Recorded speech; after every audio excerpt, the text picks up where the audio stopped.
আসসালামু আলাইকুম বন্ধুরা। আরও একটি নতুন ভিডিওতে আপনাদেরকে স্বাগত জানাচ্ছি। আজ আমি একটা জায়গায় যাচ্ছি। কোথায় যাচ্ছি সেটা এখন বলবো না। একটু পরে আপনারা সেটা জানতে পারবেন কোথায় এবং কেন যাচ্ছি। তো যাই হোক, বাসা থেকে বের হয়ে গিয়েছি। আমার জন্য একটা গাড়ি ওয়েট করছে আর সেই গাড়িতেই যাচ্ছি। হ্যাঁ, ও রশিদ ভাই, ভালো হয়ে গেছে ভাই। উফ,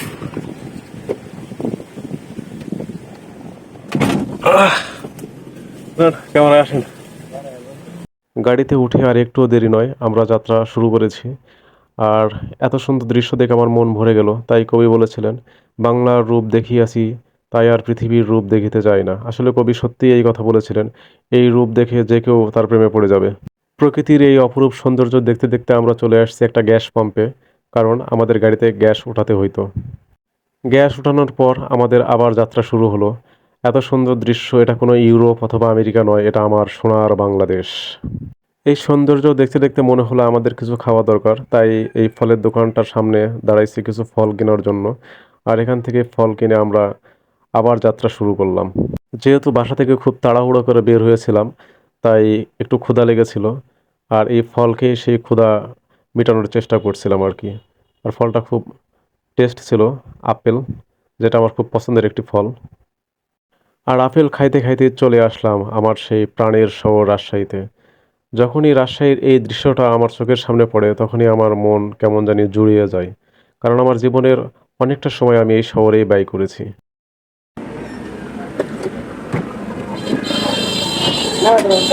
হ্যাঁ, ঠিক আছে ভাই, আমি ওই শহর আসতেছি ওখান থেকে।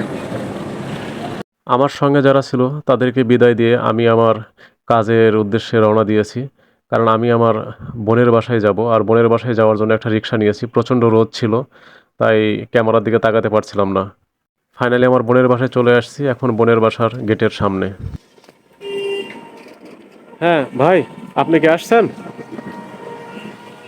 আমি এই যে গেটে। অ্যাকচুয়ালি আমার বোনেরা বাসায় নাই, ওরা এক জায়গায় দাওয়াত খেতে গেছে। তো ওর বাসার চাবি এক ভাইকে দিয়ে গেছে, ওই ভাই আবার আসতে একটু দেরি হচ্ছে। তা আমি ওনাকে ফোন দিয়েছিলাম, তো উনি বলছে যে ভাই 5টা মিনিট ওয়েট করেন। তা আমি এই যে ওর বাসার সামনে যে ফুলের গাছগুলো আছে, সেই ফুলের গাছের এখানে ওয়েট করছি। যেমনটা বলছিলাম যে আমার বোনেরা বাসায় নাই, আর যে ছেলেটাকে চাবি দিয়ে গিয়েছে সে ওর ফ্লোরে গিয়েছে চাবি আনার জন্য, আর আমি নিচে বসে আছি বাসার গেটের সামনে। তাই একটু নিজেকে ক্যামেরার সামনে নিয়ে আসলাম। আর এই ফ্লোরে আমার বোনেরা থাকে।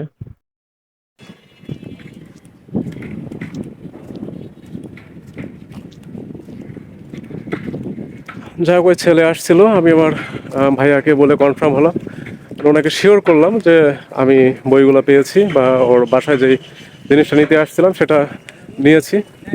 যাই হোক, ওই ভাইয়াটাকে অসংখ্য ধন্যবাদ, যে অনেক কষ্ট করেছে আমার জন্য, অনেক দূর থেকে আসছে। তো আপনারা আমার সঙ্গে থাকুন, দেখুন আর কি কি করি, চলুন।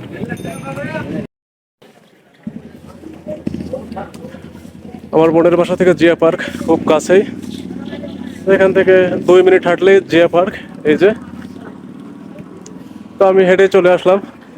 এখন দেখি অটো নিয়ে কোথাও যাওয়া যায় কিনা। আর আমরা যখন একসঙ্গে আসি তখন বিকেলবেলায় এই যে এগুলোতে বসে চটপটি ফুচকা খেয়ে থাকি। সন্ধ্যাবেলার এর পরিবেশটা আরো অনেক সুন্দর হয়ে যায়।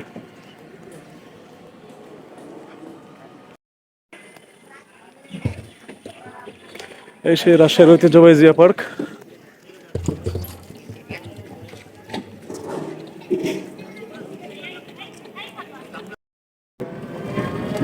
আমি যে গাড়িতে আসছি তারা তেরুখাদিয়া স্টেডিয়ামের ওখানে আছে, তো আমি এখন তেরুখাদিয়া স্টেডিয়ামের ওখানে যাচ্ছি।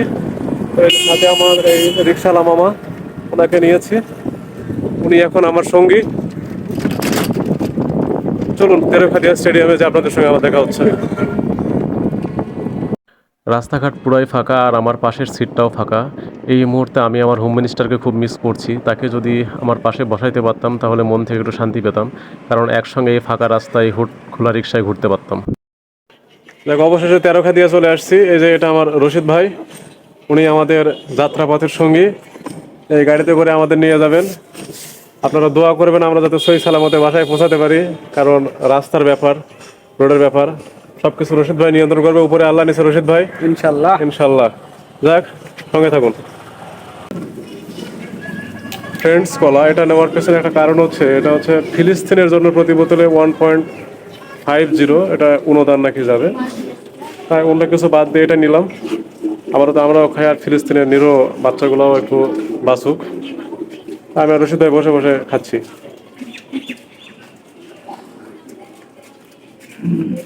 খাবে নাকি একটু ঢেলে দিই? অবশেষে ফেরার পালা। যদিও মনটা খারাপ লাগছিল এই শহরকে ছেড়ে যেতে, কিন্তু ছেড়ে তো যেতেই হবে। যাই হোক, এতক্ষণ যারা আমার সঙ্গে ছিলেন, আমার ভিডিওটা দেখছিলেন, সবাইকে ধন্যবাদ। Thanks for watching. আর আমাকে এভাবেই সাপোর্ট দিয়ে যাবেন। ধন্যবাদ।